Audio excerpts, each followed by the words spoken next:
Hello everyone, I'm your hostess with the mostest, 8-Second Gaming, and in today's video we are going to be talking about the Season 22 Split 2 Legend tier list. You guys want to know what the legends to use are? I've got it for you, so let's jump in. But just quickly, if you guys are looking to take your Apex skill to the next level, then you have to check out the GameLeap website right now. Over there we have top level coaches creating the best, most highly informative guides to make you the best player you can possibly be. We have legend guides, gun guides, VOD reviews, and much more, so click the link in the description, pick yourself up a membership, and start to improve today. But okay, with that covered, let's hop into things. And to kick things off, what better place to start than the D tier? Or should I call it the Mirage tier, because there's still two legends here. It's Lifeline and Mirage. Lifeline is still in that kind of a bait sector where she is just a bait pick. A lot of people seem to think that she has a really strong reset when she kind of does, but also at the same time she really doesn't. With how many weapons have a super fast time to kill, thirsting the person that's getting Lifeline rezzed isn't the hardest thing in the world,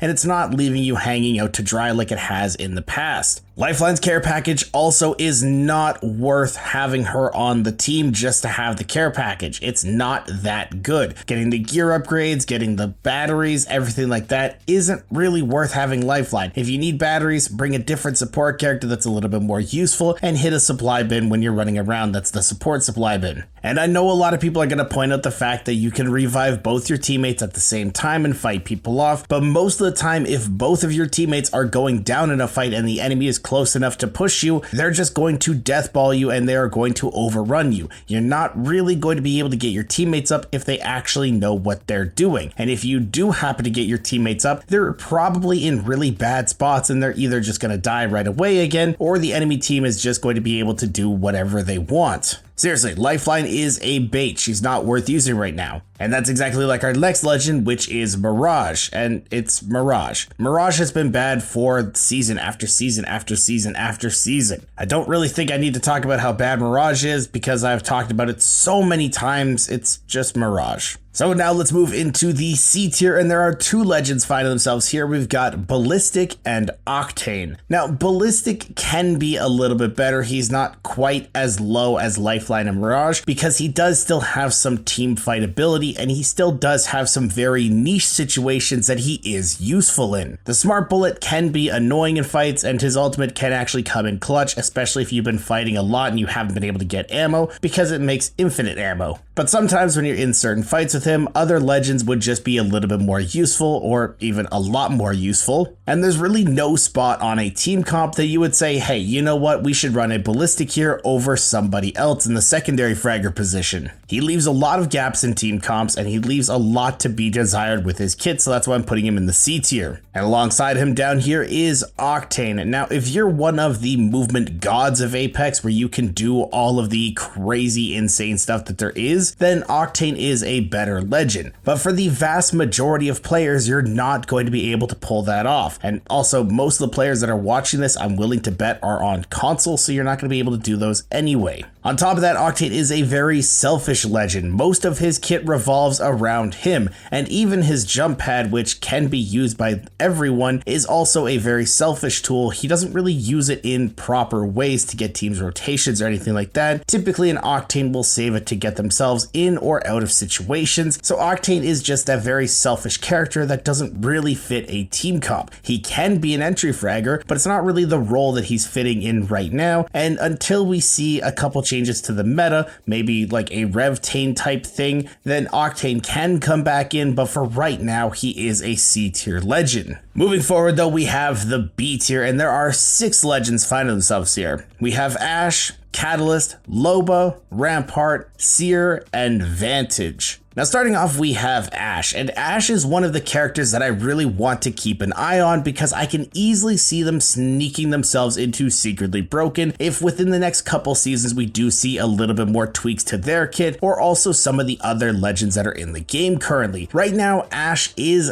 actually kind of useful in some situations, and the tether can be good, especially the greedy tether. That thing can put in some serious work. but for the most part, Ash isn't doing the job better than other people when it comes to the entry fragger role, and she's not really quite a secondary fragger, so you do leave a little bit to be desired when she is on a team comp. But with that being said, I don't want people to misunderstand me, because Ash still is a super strong legend in the situations that she is good in. When you are trying to tether people that are behind a rock and pair that with a grenade or another legend's ability, you can put in some serious work. Also, her portal does have some pretty cool plays you can pull off with it. Ash isn't a weak legend by any means, but she isn't a super strong, overpowered one. She's a middle of the pack legend right now that I am keeping a close eye on, so that's why I'm putting her in the B tier. She's a middle of the road character. Now next up we have Catalyst, and if you're holding a building down and you're in the right situation for Catalyst, she can be good. Also, if you're on maps with a lot of long sight lines like Olympus or Stormpoint or anything like that, her ultimate can be nice and can help you on rotation. But unless you're playing Catalyst to Catalyst strengths, she isn't going to be useful in most of the team comps. And what I mean by that is, if you're in an open area for an extended amount of time, Catalyst isn't really useful. Catalyst wants to funnel people into the spots that she wants to play in. She wants to use her spikes. She wants to close off doorways. She wants to play where she wants to play. And if you're not playing in those situations, then she isn't really the best legend that's out there. In those situations though, where she is able to funnel people, she can be very strong. And that's why I think she's a B tier legend, because she's not good in every situation, but the situations she's good in, she's pretty good in. So I think she's a middle of the pack legend right now, and that's why B tier. Next up we have Loba, and Loba's a weird legend because there's certain times where she's absolutely amazing and you think she's the best legend, but then there's other times where you don't really get the same usefulness out of her, and she's also just kind of weird in certain situations. Now, despite her being in the support class in game, she is actually a secondary fragger when it comes to the roles on a team comp, and right now there are a ton of other very good secondary fraggers, so you have to really want to play Loba and play to her strengths in order to pick her up. Doing that really kind of pigeonholes your team into playing a specific style with the Loba on your team, so that's why I don't think Loba's anything higher than B tier, but I don't think I can put her any lower because she still does have some usefulness with the black market and also her bracelet. She still does have some applications in game, so that's why I'm putting her in B tier. But next up we have Rampart, and Rampart's one of the legends, again like Catalyst, where you really have to play to her strengths. If you're not letting a Rampart set up her walls and you're not letting Rampart do what she wants to do, then she's really falling off and you're not actually getting any usefulness out of her. If you're able to catch a Rampart team off guard when they're rotating or doing anything like that, and you're able to focus the Rampart, it's probably going to turn from a 3v3 to a 3v2 incredibly fast with the Rampart not doing anything. And on top of that, Rampart walls are actually pretty easy to counter if you have a couple grenades or you just know what you're doing. You can peek out, destroy the wall while they're trying to set up a new one. You can focus them down a little bit. There's a lot of counterplay to Rampart walls, but if a Rampart is able to set up behind the walls, they're able to get shield out potentially, they're able to do what Rampart does, then Rampart can put out some massive damage and be a good backline anchor for the team. So that is why I'm putting them in B tier. But next up we have Seer, and right now scans aren't as big in the meta as they used to be. They are still useful and people are still opting to pick up the scans, but fights are so fast paced when they actually happen now that you're not really getting the full effectiveness out of the scans and you're not really waiting for that initial setup of them. Seer is good at getting information to his team and allowing them to know what's going on in a fight, but he does require some initial setup in order to do that. You need to get the heartbeat sensor going, you need to actually throw out your tactical, you need to get the ultimate down. There is some things that do require some time. And right now with the fast time to kill, like I have mentioned before, sometimes you're not actually going to be able to get that off, or by the time you do get it off, your teammates are dead or they're in a situation where they have to heal and now you have to back off and lose all of that usefulness from the scans. Though, if you are able to get the scans out, having wall hacks in a fight is never a bad thing, and also having the heartbeat sensor to make sure that nobody's ratting a building that you're going to, always top tier. I do like Seer, and I do think that Seer is still a useful legend, but he's not overpowered or broken in the current meta, so that's why I'm putting him in B tier. And rounding out the B tier, we have Vantage. Now, some people might be saying, well, Vantage is incredibly strong. Her sniper rifle is two-shotting most armors. Why would I put her in B tier? tier, and it's for one very simple reason. The ultimate accelerant nerf was a nerf to Vantage. Before, you were trying to run 3, even 4 ultimate accelerants in your inventory so that you could always have that sniper ready to go. But now with the ultimate accelerants turning purple and them being a lot harder to find, you're not able to have that stockpile, so you have to use your sniper rifle bullets sparingly. The sniper rifle in Split 1 was such a menace because you didn't really have to care where or when you were shooting. You could just send bullet after bullet after bullet, and maybe some connected, maybe some didn't, but you were still going to be able to pick up some kills. Now it's not the same sort of situation. Now you actually have to time your shots out, you have to think about things, you have to wonder, is this actually worth it?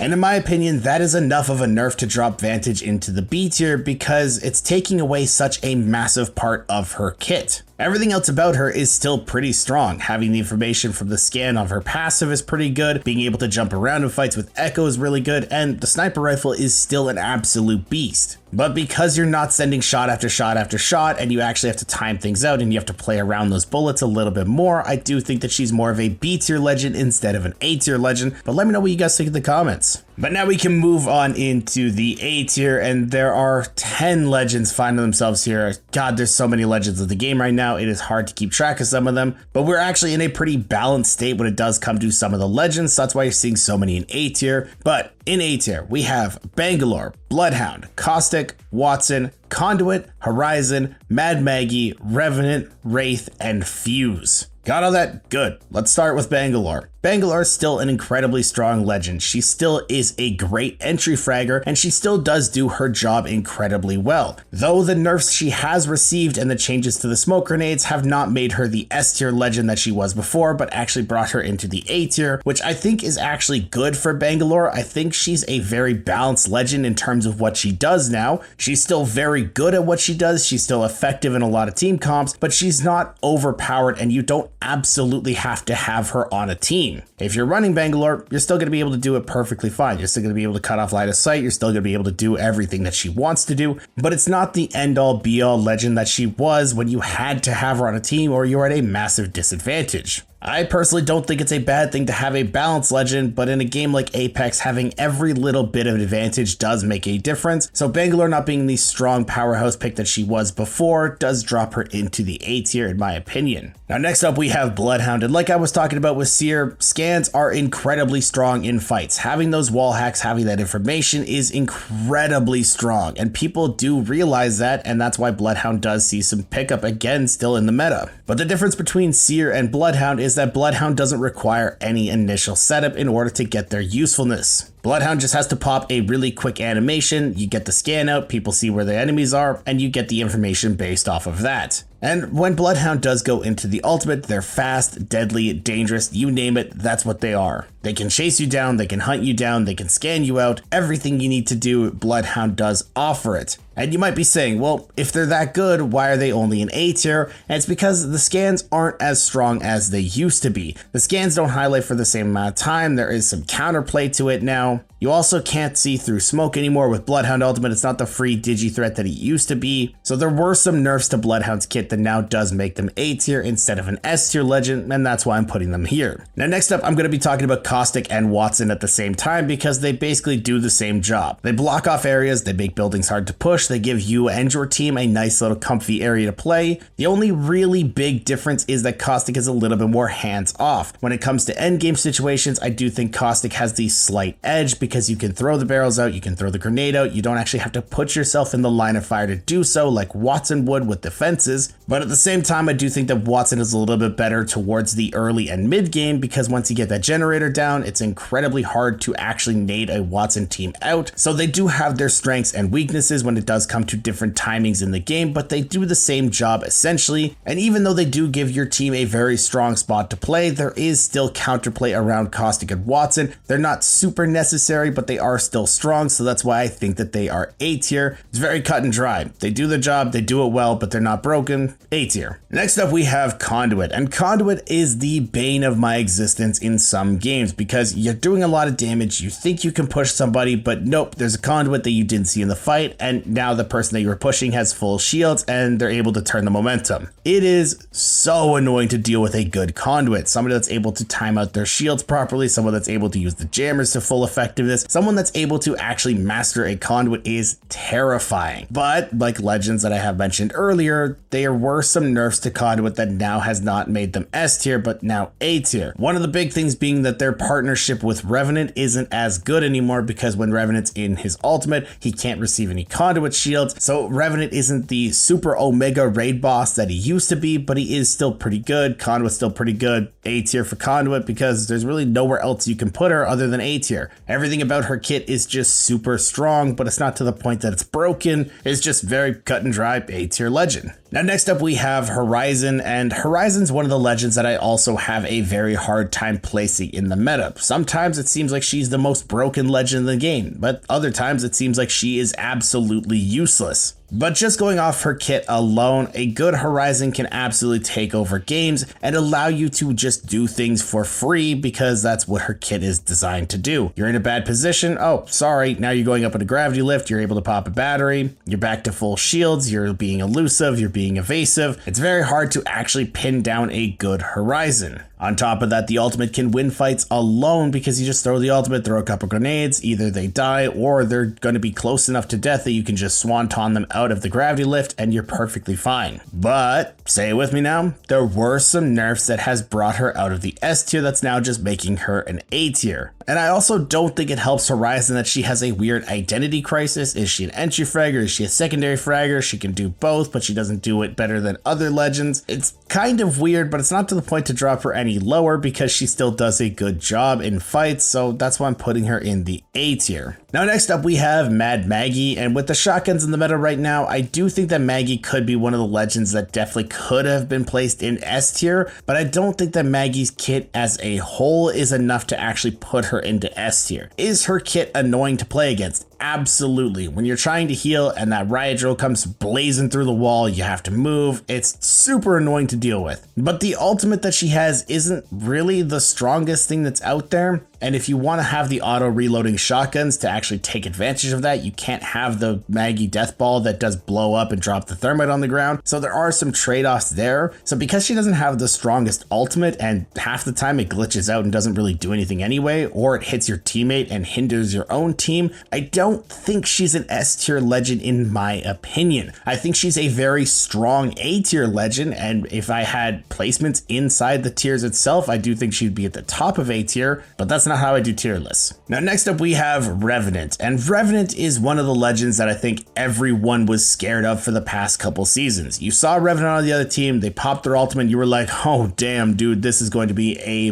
battle and a half, because they just get to do things for free and not really get punished for it because they have that overshield. It gets reset when they get a knock. It's just incredibly hard to deal with. But I'm going to say my favorite line right now. There are some nerfs that have affected him so that he's not an S tier legend anymore, but he is still very strong, so he's still an A tier legend. That is a recurring theme right now. I actually think Respawn is doing a pretty good job in terms of balancing and taking the S tier legends out of that super overpowered state and actually putting them to a good state. I know Respawn isn't in everyone's good books, but I have to give credit where credit is due. I do think that they are doing a good job with that. And because of that, I think Revenant is still a very strong A tier legend, but I don't think he's an S tier legend because his shield isn't as good, and his passive perks you do have to kind of pick and choose which ones you want. So for me personally, I do think he's an A tier legend. Next up though, we have Wraith, and this is the Queen of Portals herself. This is the one that I was putting in S tier pretty much every single tier list. And before, it was because Wraith was doing something that no other legend could. She could play incredibly split while not having any danger to her because she could just phase back to her team, she could portal out, she could do a bunch of different things.